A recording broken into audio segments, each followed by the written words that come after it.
அழகான காட்டில் 3 ஃப்ரெண்டு இருந்தாங்களாம். அதில் பேரட்டுக்கு ஒரு மேப்பு கிடச்சிச்சான்.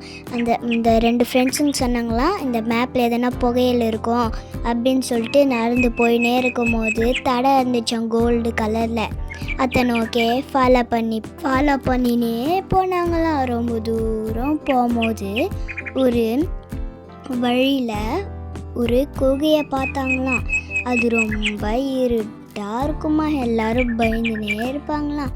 அப்போது கிளி தான் அதுக்கு வெளியே காட்டுமா, பயப்படாதீங்க வாங்கன்ட்டு. உள்ளே போகும்போது ஒரு வாட்டர் ஃபால்ஸ் பக்கத்தில் ஒரு பெட்டி இருந்துச்சான். அந்த பெட்டியை எல்லாரும் சேர்ந்து திறந்து பார்க்கும்போது அதில் கோல்டன் வெதெல்லாம் இருந்துச்சான். அதை என்ன பண்ணாங்களான்னா மண்ணில் ஏற்றுன்னு போயிட்டு போட்டாங்களாம். போட்ட உடனே கலராக பூங்க வந்து லைட்ஸ் எல்லாம் இந்த காடே சூப்பராக இருந்துச்சு. எல்லோரும் ஜாலியாக என்ஜாய் பண்ணாங்களாம். பாய். அதை பிடிச்சிருந்தா லைக் பண்ணுங்கள், மறக்காத ஷேர் பண்ணுங்கள், சப்ஸ்கிரைப் பண்ணுங்கள். பாய் பாய். இந்த வீடியோ உங்களுக்கு பிடிச்சிருந்தா லைக் பண்ணுங்கள்.